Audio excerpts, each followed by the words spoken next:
3 நிமிஷத்துக்கிட்ட நல்லாவே குழம்பு கொதிக்க விட்டுட்டோம். குழம்பு நல்லாவே ரெடி ஆயிடுச்சு. நீர்க்க இந்த பாறை மீன் குழம்பு பார்த்தீங்கன்னா சுட சுட சாதத்து கூட சாப்பிட்றதுக்கு அவ்வளோ டேஸ்ட்டாக இருக்கும். ஹாய் ஃப்ரெண்ட்ஸ், இன்றைக்கி நம்ம சேனலில் சின்ன பாறை மீன் குழம்பு எப்படி நல்ல ரிச்சான டேஸ்ட்டில் பண்ணுறதுன்னு சொல்லிட்டு பார்க்க போகிறோம். அதுக்கு பார்த்தீங்கன்னா நான் வந்து 1/2 கிலோ பாறை மீன், நல்ல சின்ன சைஸ் மீன் தாங்க, இது பெரிய சைஸ் இல்லை, எடுத்து நல்லா க்ளீன் பண்ணி வச்சுருக்கேன். வாங்க இப்போ பாறை மீன் குழம்பு நல்லா டேஸ்டியாக எப்படி பண்ணலான்னு சொல்லிட்டு பார்க்கலாம். அதுக்கு ஒரு கடாய் அடுப்பில் வச்சு நல்லா சூடாயிடுச்சு. 3 டேபிள் ஸ்பூன் எண்ணெய் சேர்த்துக்கிடுவோம். எண்ணெய் நல்லா சூடாயிடுச்சு. இதில் 1/2 டீஸ்பூன் வெந்தயம், 1/2 டீஸ்பூன் கடுகு, 1/2 டீஸ்பூன் ஜீரகம்.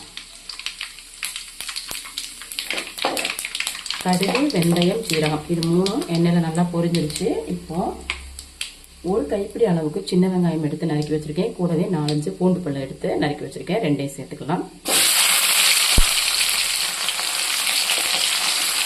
சின்ன வெங்காயத்தையும் பூண்டு பல்லையும் நல்லா வதக்கிக்கிடுவோம். சின்ன வெங்காயமும் பூண்டு பல்லும் நல்லா வதங்கிடுச்சு. இப்போ இதில் வந்து 2 கொத்து கருவேப்பிலை சேர்த்துக்கலாம். கருவேப்பிலை இலைகளையும் எண்ணெயில் நல்லா வதக்கிக்கிறோம். கருவேப்பிலை இலைகள் வந்து எண்ணெயில் நல்லா வதங்கிடுச்சு.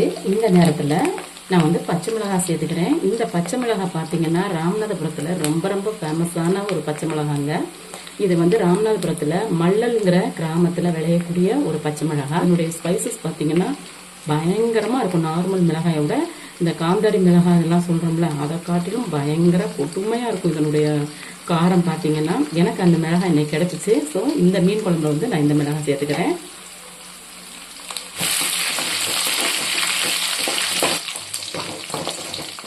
பச்சை மிளகாய் நல்லா எண்ணெயில் வதங்கி அதனுடைய கலர் மாறிடுச்சு பாருங்கள். இந்த நேரத்தில் நான் வந்து நல்லா பழமாக 2 தக்காளி எடுத்து நறுக்கி வச்சுருக்கேன், அதை சேர்த்துக்கலாம்.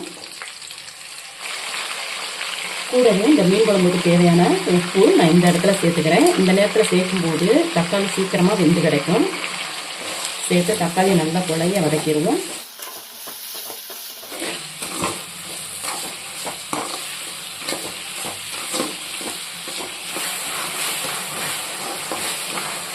பாருங்க, நம்ம சேர்த்துக்கிட்ட தக்காளி நல்லா குழஞ்சி வெந்துடுச்சு.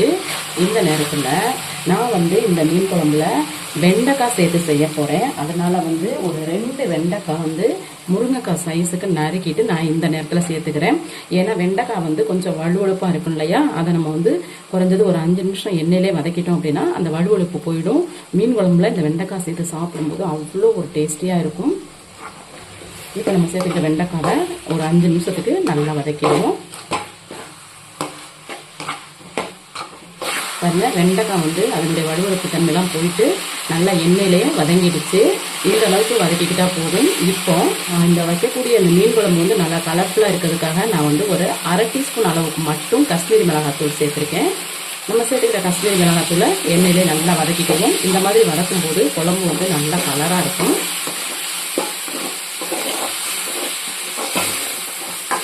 காஷ்மீரி மிளகாத்தூள் சேர்த்து நல்லா எண்ணெயில் வதக்கிட்டோம். பாருங்கள், எண்ணெயும் தனியாக பிரிஞ்சிருச்சு. இப்போ இந்த மீன் குழம்புக்கு தேவையான குழம்பு மிளகாத்தூள் வந்து சேர்க்க போகிறோம். நான் எடுத்துருக்கிறது 1/2 கிலோ மீன்னால 3 டீஸ்பூன் சேர்த்துக்கிறேன். இப்போ நம்ம சேர்த்துக்கிற இந்த குழம்பு மிளகாத்தூளை எண்ணெயில் நல்லா வதக்கிக்கிறோம். குழம்பு மிளகாத்தூள் வந்து எண்ணெயில் வதங்கிட்டு நல்லா மனம் வந்துருச்சு. சைடில் பாருங்கள், எண்ணெயும் பிரிய ஆரம்பிச்சிருச்சு. இப்போ இந்த மீன் குழம்புக்கு தேவையான புளித்தண்ணி சேர்த்துக்குருவோம். புளித்தண்ணி பார்த்தீங்கன்னா நான் எடுத்துக்கிறது 1/2 கிலோ மீன்னால ஒரு பெரிய நெல்லிக்காய் சைஸுக்கு புளி எடுத்து சுடுதண்ணியில் ஊற வச்சு கரைச்சி எடுத்து வச்சுருக்கேன், அதை சேர்த்துக்கலாம். புளித்தண்ணியை மசாலா கூட நல்லா கலந்து விட்டுருவோம்.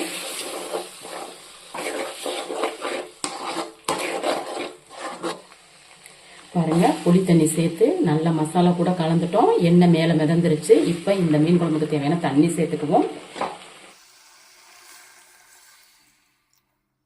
தண்ணி வந்து நான் கம்மியாக தான் சேர்த்துருக்கேன். நீங்கள் எடுத்துக்க மீனினுடைய அளவை பொறுத்து தண்ணி சேர்த்துக்கோங்க. இப்போ தண்ணி சேர்த்து நல்லா கலந்து விட்டுருவோம். பாருங்கள், எனக்கு கரெக்டாக இருக்குது பாருங்கள் தண்ணி.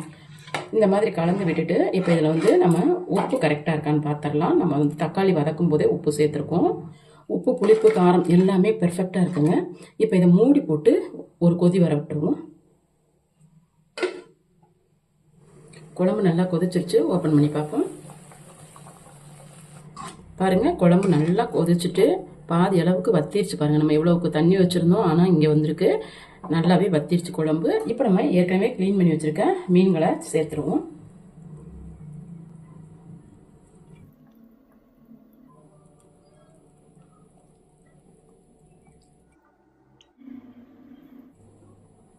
மீன் துண்டுகளை சேர்த்துட்டு லைட்டாக கலந்து விட்டுருவோம். இந்த மாதிரி நல்லா கலந்து விட்டுட்டு இப்போ இதை மூடி போட்டு ஒரு 5 நிமிஷம் மீடியம் ஃப்ளேமில் வந்து குழம்ப கொதிக்க விட்டுருவோம். குழம்பு மூடி போட்டு 5 நிமிஷத்துக்கு மேலேயே ஆயிடுச்சு. ஓப்பன் பண்ணி பார்ப்போம்.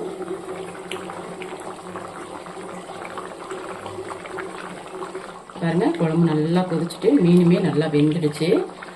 இப்போ இதை லைட்டாக இந்த மாதிரி கலந்து கொடுத்துட்டு இந்த மீன் குழம்புல நான் வந்து தேங்காய் சேர்த்து குழம்பு வைக்க போகிறேன். நான் வந்து தேங்காய் பாலை எடுத்துட்டேன். இது வந்து ஒரு 1/2 கப் அளவுக்கு நான் வந்து இதை சேர்த்துக்கிறேன். பாருங்கள் நல்லா கெட்டியான தேங்காய் பாலை சேர்த்துக்கிறேன். தேங்காய் பால் சேர்த்துட்டு இதை வந்து கலந்து விட்டுருவோம். தேங்காய் பால் சேர்த்த பின்னாடி வந்து ரொம்ப நேரம் குழம்பு கொதிக்கணும்னு அவசியம் இல்லை. மீடியம் ஃப்ளேமில் ஒரு 2 to 3 நிமிஷம் வந்து கொதிக்க விட்டுருவோம்.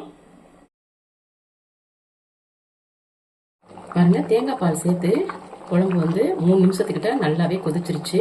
குழம்பும் வந்து நல்லா திக்காயிடுச்சு பாருங்க. இப்போ லைட்டாக இதை கலந்து விட்டுட்டு ஃபைனலாக இதில் கொஞ்சமாக மல்லி இலை சேர்த்துக்குவோம். மல்லி இலை சேர்த்து நல்லா கலந்துட்டோம். நமக்கு இப்போ மீன் குழம்பு ரெடி ஆயிடுச்சு. பாருங்க சைட்லலாம் எண்ணெய் பிரிஞ்சு ஆடை விழ ஆரம்பிச்சிருச்சு. நமக்கு நல்லா திக்கான கன்சிஸ்டன்சியில் நல்லா ரிச்சான வெண்டைக்காய் சேர்த்த சின்ன பாறை மீன் குழம்பு வந்து நமக்கு இப்போ ரெடி ஆகிடுச்சு. நான் பண்ணியிருக்க இந்த பாறை மீன் குழம்பு பார்த்தீங்கன்னா சுட சுட சாதத்து கூட சாப்பிட்றதுக்கு அவ்வளோ டேஸ்ட்டாக இருக்கும். இட்லி தோசை இதுகளுக்கெல்லாம் வந்து நல்ல ஒரு டேஸ்ட்டாக இருக்கும். இன்றைக்கி சாப்பிட்றத விட நாளைக்கு சாப்பிட்டோம் அப்படின்னா இன்னும் ரொம்ப டேஸ்ட்டாக இருக்கும். நான் பண்ணியிருக்கிற போல நீங்கள் செஞ்சு பாருங்கள். நான் பண்ணியிருக்க இந்த வெண்டைக்காய் சேர்த்த சின்ன பாறை மீன் குழம்பு உங்களுக்கு பிடிச்சிருக்கு அப்படின்னா இந்த வீடியோக்கு ஒரு லைக் கொடுங்க. என்னுடைய சேனலை சப்ஸ்கிரைப் பண்ணுங்கள், கமெண்ட் பண்ணுங்கள், உங்கள் ஃப்ரெண்ட்ஸுக்கும் ஷேர் பண்ணுங்கள். மீண்டும் இது போல் நல்லதொரு ரெசிபியில் உங்களை சந்திக்கிறேன். அது வரைக்கும் நன்றி, வணக்கம்.